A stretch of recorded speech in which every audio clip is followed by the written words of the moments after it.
Hi, I'm Zai, and I have a clock.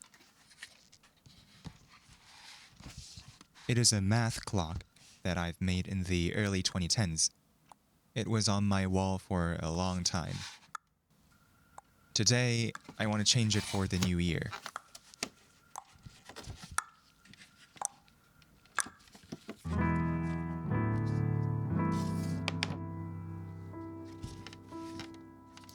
How do you make a math clock? It's really easy. All you need is some time to play around with a piece of paper. And then you think about numbers. Come up with little puzzles such that when you solve it, it becomes a number from 1 to 12. I remember that the internet and books did all the heavy duty while I was creating this. I didn't know at all what a limit meant at the time, but I saw on the internet that an equation like this resolves to some number. So I simply changed the number in that example to 12 and put it in the 12 o'clock position. Same for how I learned that sine 90 degrees is 1, how I learned that the golden ratio is 1 plus root 5 over 2, and so on. There's a funny one for the 4 o'clock. For context, 4 has been a taboo number here in Korea and other East Asian countries because it sounds the same as death. So here I have the Chinese character for death in 4 rows and 4 columns that calculates to 4, just maximizing the cursedness. I just touched it so I could die today. Here are the rest of the equations. By the way, the rabbit in the middle was my character at the time. This signature is literally a meaningless scribble that I made just to look cool. And the thing below is supposed to be quartz because the original clock is a quartz clock. But you know how when a famous brand comes out in a movie, they change one letter of the name to something else? Yeah, so this is now a quartz clock. How will I make a new math clock? I want to theme it around 2026. Every puzzle will be made with the numbers 2026. And I wanted to reflect my style and tone in this moment, which is why I'll be designing it completely in PowerPoint. If you didn't know, I'm in the middle of a challenge called Can You Draw Every Flag in PowerPoint? And I've only made the video for part 1. If you did know about that and were waiting for part 2, then I'm sorry. But I think it's been really necessary to take time because it's such a complicated project. Thanks to everyone for waiting. Anyway, the 2026 math clock will be a PowerPoint black and white design. It's definitely going to lose the colorful and childish charm of the original, but I kind of want the style to be as different so that when I make more math clocks in the future and line them up, there's as much variety. So here we go. Usually we use a clock to calculate the time, but now it's time to calculate the clock. Did that make sense? Whatever. I'll start by putting my logo and writing a big 2026 on the top like a calendar. 1 o'clock. For 1 o'clock, I want to keep it really simple, so I came up with this. Either you see it right away or you don't. The answer is, it is just the word 1. 2 kind of looks like a flipped N and 6 kind of looks like a flipped E, so I used 0, 2, and 6 to make 1, literally. A little bit of reflection to show that it is indeed 0, 2, 6. Just introducing the rules. 2 o'clock. Now I'll use math, but I still want to keep it simple. Here's the design I settled on. Can you make sense out of it? The answer is that the numbers above are supposed to be added, and the numbers below are supposed to be subtracted. -2 plus 0 minus 2 plus 6 equals 2. I could have just written that out as an equation, but, you know, a bit of puzzling is more fun. I hope it doesn't read as 2 to the power of 0 and 2 to the power of 6. That is one concern. But let's move on to 3 o'clock. I decided to do a geometric construction. From here on, you might need a pencil if you want to try solving along. So, how do you solve this? You are supposed to find the area of the colored region. The circle has a diameter of 2, so a radius of 1. It's divided into 6 parts, so this angle is 60 degrees. And that means this height is the sine of 60 degrees, which is root 3 over 2. This is double that length, so it's root 3. Therefore, the area of the square is root 3 times root 3, so 3. Before we move on, wasn't I supposed to use 2026? I see the 2 here, but where's the 0 and the 6? Well, it's still in here, but I am taking some creative liberties. Here I am interpreting 0 as a circle, and I am incorporating 6 with the 6 divisions. I'll keep on hiding numbers like that. 4 o'clock is going to look deceptively easy.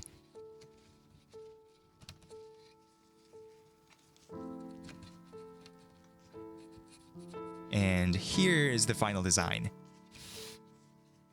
It is just 6 minus 2, but what's going on above? There's definitely something hidden here. There's actually a second solution to get to 4. This little Venn diagram has only colored the parts that are contained in exactly one of the circles. The part contained in both of them is turned off, and only the parts on either side are kept on. This is called an XOR, short for exclusive OR, and we need to perform this operation to these displays. If we XOR the first display with the second display, then the middle bar in the 6 turns off because it's contained in both displays. Now we XOR that with the third display. Here are the segments that are in only one of the 2 displays.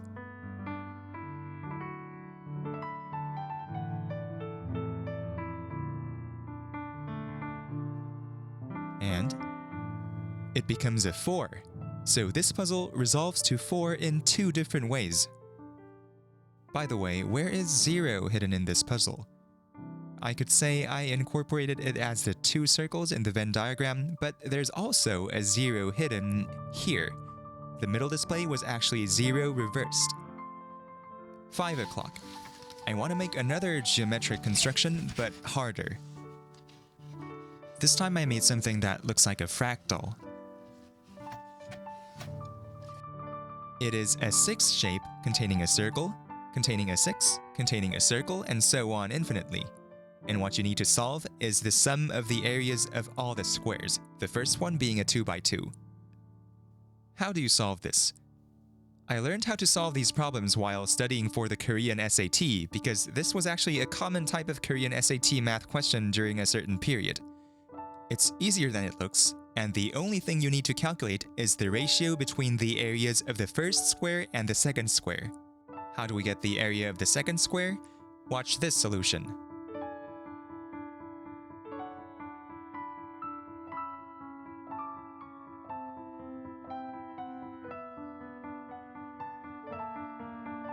The area is 4 over 5, so the ratio between the first and second squares is 1 to 1/5. What's important is the ratio between the second and third squares will be 1 to 1/5 too, because it's the same thing, and that applies to everything after that. So the sum of the areas of all the squares is 4 plus 4 over 5 plus 4 over 5 squared, and so on. This is a geometric series. There's a known formula to calculate a sum like this. You write the first term and divide it by 1 minus the ratio. And that gives the answer, which is exactly 5. Phew, that was hard. Let's keep 6 o'clock simple. How about 26 minus 20? That's a really easy one. But then, what if I change it like this? 20 in base 26 minus 26 in base 20. What even is base 26? In our usual base 10, when a number is written 1 space to the left, it is worth 10. In base 26, when a number is written 1 space to the left, it is worth 26. So this number is 2 times 26, 52.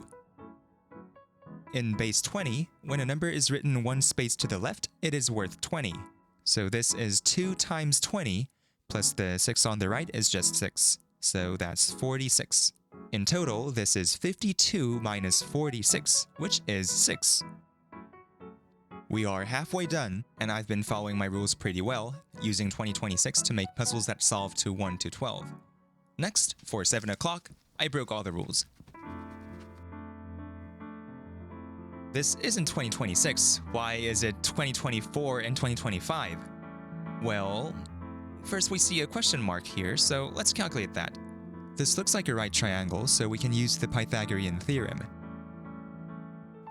The square root of 2025 is 45. it's cool that that's not an irrational number. 2 times that is 90. To use the Pythagorean theorem, we need to square them and add them up.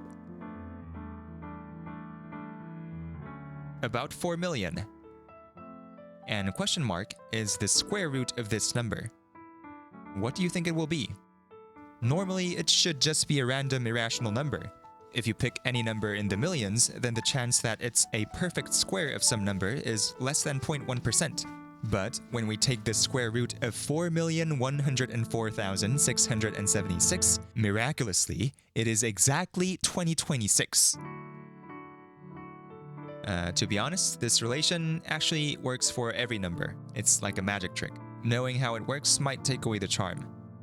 But personally, when I learn how a trick works, I tend to be more intrigued, you know? Like, how is this true for all numbers?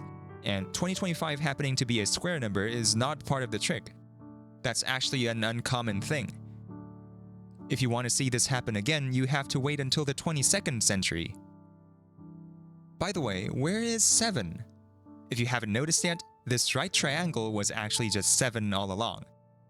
This time, I reversed the rules by putting 7 in plain sight and hiding 2026 instead. I break all my own rules if the result makes enough sense.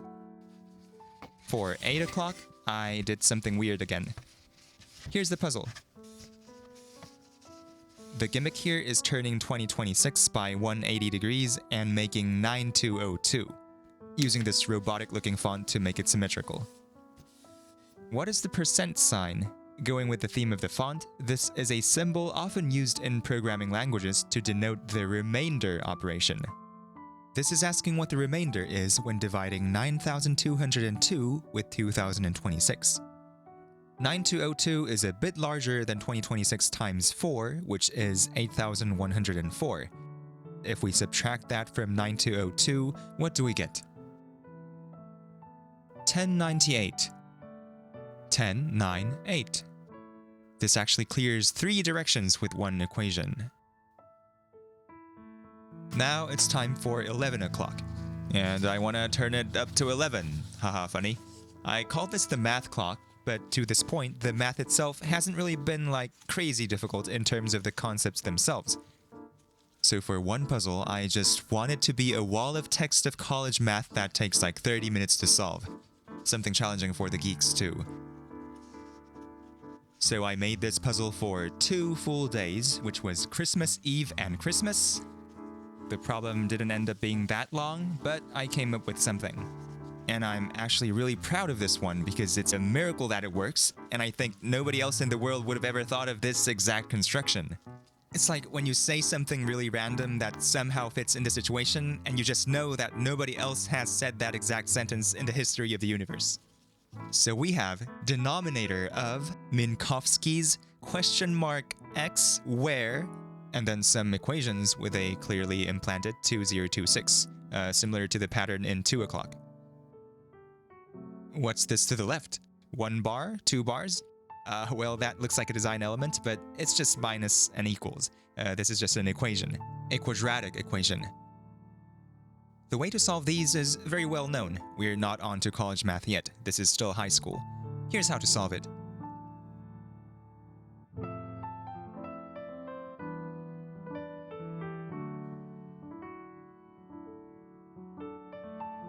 Here is solution number 1, and something to be careful, a quadratic equation usually has 2 solutions, so x can be either one of these numbers. When I made my original math clock, I didn't know this. I wrote a quadratic equation in 11 o'clock at that time too, but I thought this just solved to 11. I didn't know it had another solution. Back to the present. Now that we know x, we need to put that into Minkowski's of x. But which x? I didn't tell you which of the 2 values to use. I am not making the same mistake as past me, and I made it so that plugging whichever one leads to the same answer.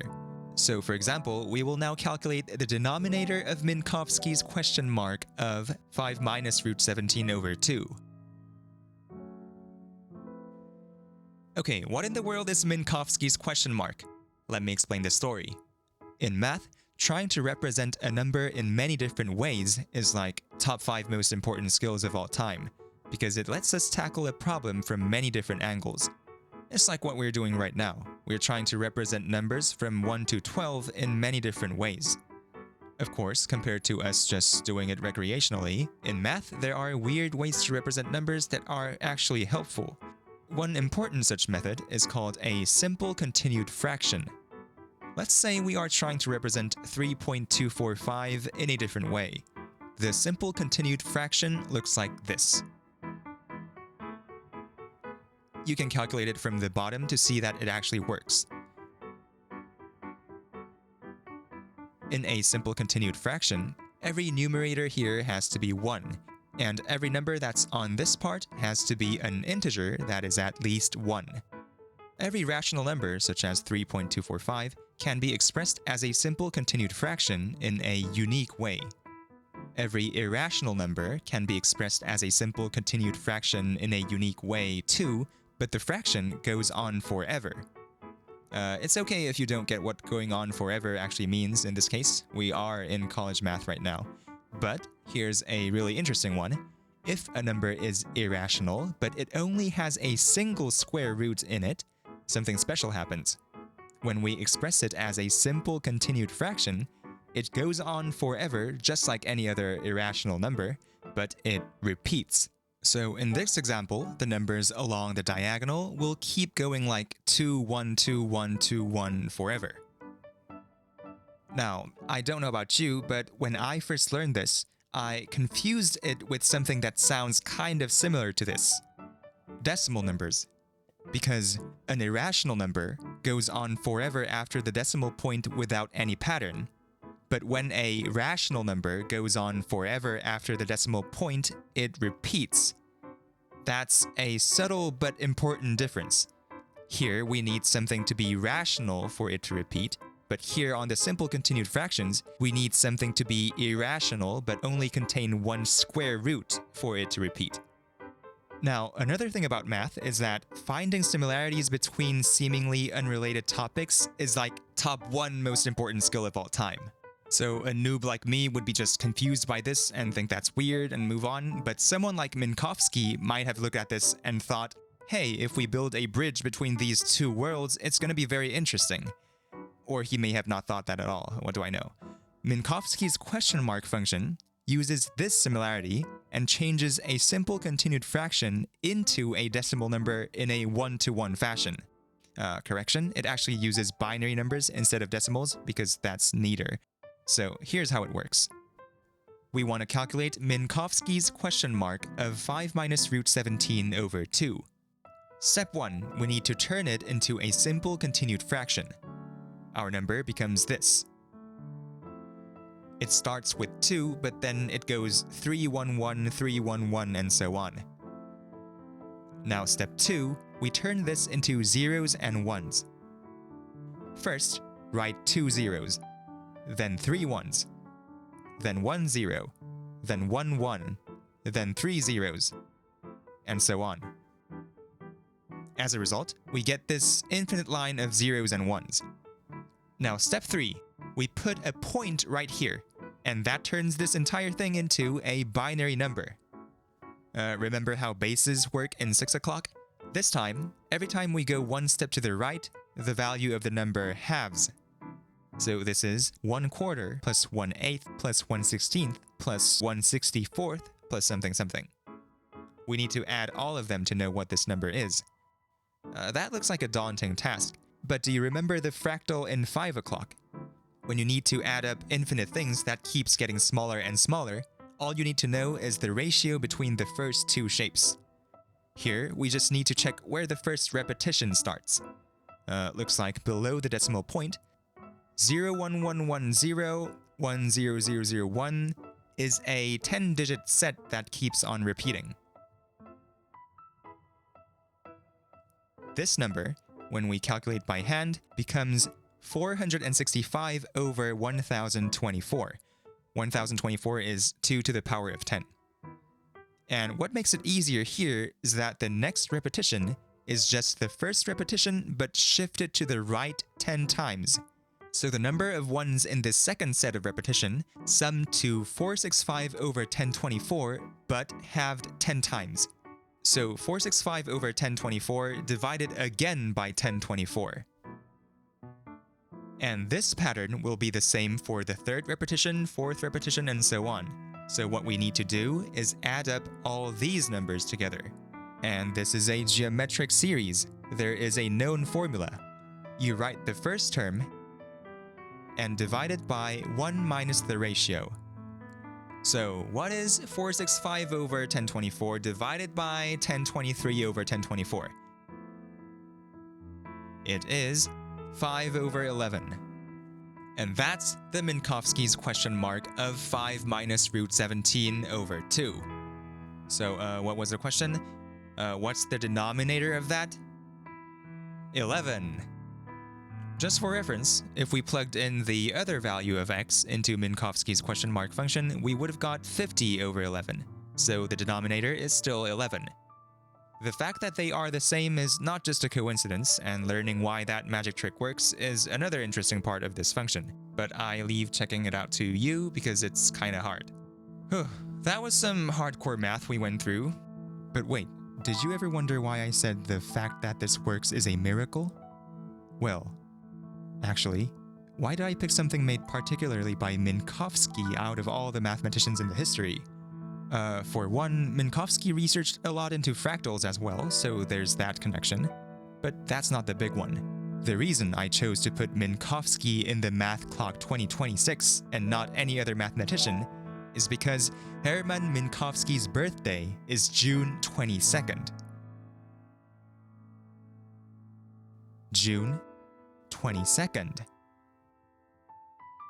And that's why it's a miracle that this works. And that brings us all the way back to 12 o'clock. 12 o'clock is really interesting because it can be both the start and the end. It can be both hour 0 and hour 12. That's why, for the final one, we return to the simplest of the notations. 2 times 0 or 2 times 6. 0 or 12. And that concludes the making of the 2026 math clock.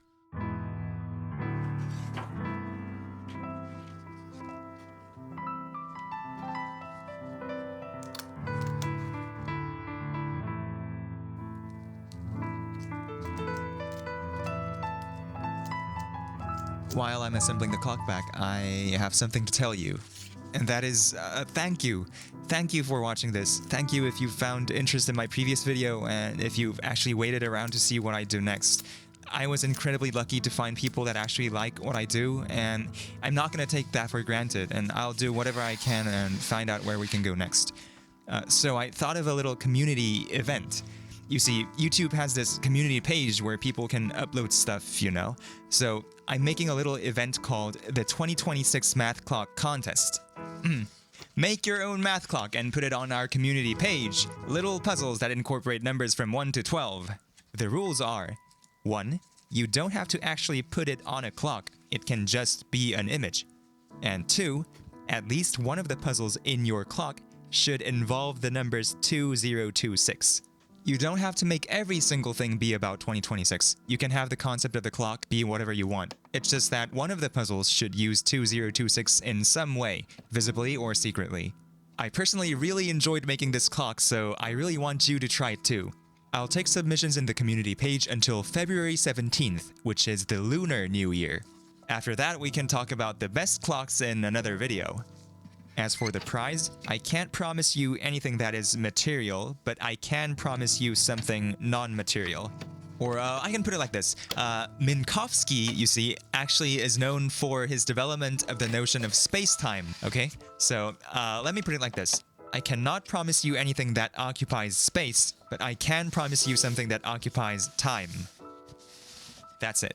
Thanks again to all the Patreon supporters. Happy New Year!